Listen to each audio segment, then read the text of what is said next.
स्वातंत्र्य संग्रामामध्ये आपल्या प्राणाची आहुती देणाऱ्या क्रांतीवीर चापेकर बंधूंच्या पिंपरी चिंचवडमधील वाड्याचं भव्य संग्रहालयामध्ये रूपांतर करण्यात आलंय आणि देशाचे पंतप्रधान नरेंद्र मोदी यांच्या हस्ते या संग्रहालयाचं लोकार्पण होणार होतं।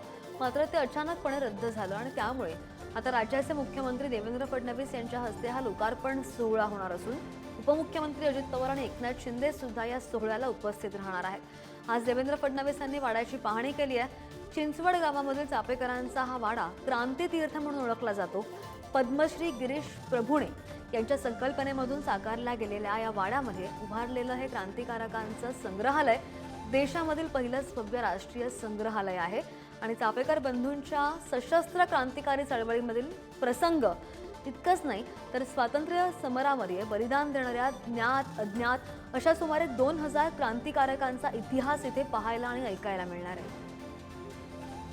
पिंपरी चिंचवडच्या वैभवात भर घालणाऱ्या चापेकर वाड्याचा लोकार्पण सोहळा आज संपन्न होतोय। राज्याचे मुख्यमंत्री देवेंद्र फडणवीस असतील, उपमुख्यमंत्री अजित पवार आणि उपमुख्यमंत्री एकनाथ शिंदे यांच्या प्रमुख उपस्थितीमध्ये हा लोकार्पण सोहळा पिंपरी चिंचवड शहरात संपन्न होतोय। काय एकंदरीत या संपूर्ण सोहळ्याचं आजचं महत्त्व असणार? पूर्वी चिंचवड गावात एवढा महापुरुष होऊन गेले हे गावकऱ्यांना माहिती होतं, परंतु त्यांच्या वाड्याकडे दुर्लक्ष झालं होतं। इथे अनैतिक उद्योग चालायचे, ते आम्ही सगळे विद्यार्थी परिषद संघाचे कार्यकर्ते होतो। त्यांनी ते बंद पाडले। हळूहळू वाडा ताब्यात घेतला आणि ताब्यात घेऊन या ठिकाणी व्यायामशाळा सुरू केली, ग्रंथालय सावरकरांच्या नावाने सुरू केलं, एक व्याख्यानमाला सुरू केली आणि हळूहळू असं आहे की याचं स्मारकात रूपांतर करावं आणि म्हणून वाडा पूर्ण उभा केला, जुना होता तसा। या भागातले वाडे पडायला लागले होते, त्या काळात हा जुना वाडा उभा राहत होता आणि गेल्या 20 वर्षामध्ये हा वाडा उभा राहिला महानगरपालिका सहकार्याने आणि आता त्यांच्या जीवनातले प्रसंग या ठिकाणी आहेत। कोणते कोणते महत्त्वाचे प्रसंग खरं तर या वाड्यामध्ये आता साकारले? याच्यामध्ये एक प्रसंग असा आहे की भगिनी निवेदिता त्यांच्या हौतात्म्यानंतर इथे आल्या सांत्वन करायला।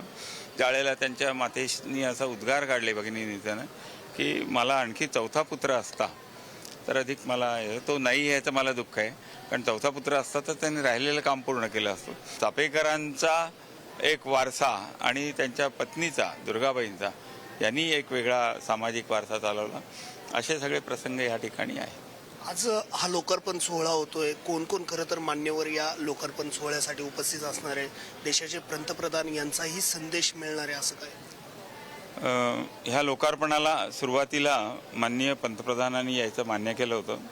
काही कारणामुळे त्यांचं येणं लांबतंय म्हणून त्यांनी सांगितलं की लांबवू नका, 18 एप्रिल हा महत्त्वाचा दिवस आहे, हौतात्म्य दिन आहे, या दिवशी करून घ्या।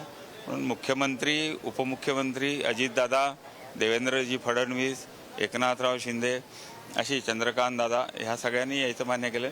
पंतप्रधान म्हणले मी नजीकच्या काळात केव्हा परत येऊन जाईन, पाहून जाईन, त्यामुळे यांच्या उपस्थितीत या ठिकाणी हा कार्यक्रम होणार आहे। कॅमेरामन निखिलसह तुषार झरेकर, पुढारी न्यूज, पिंपरी चिंचवड।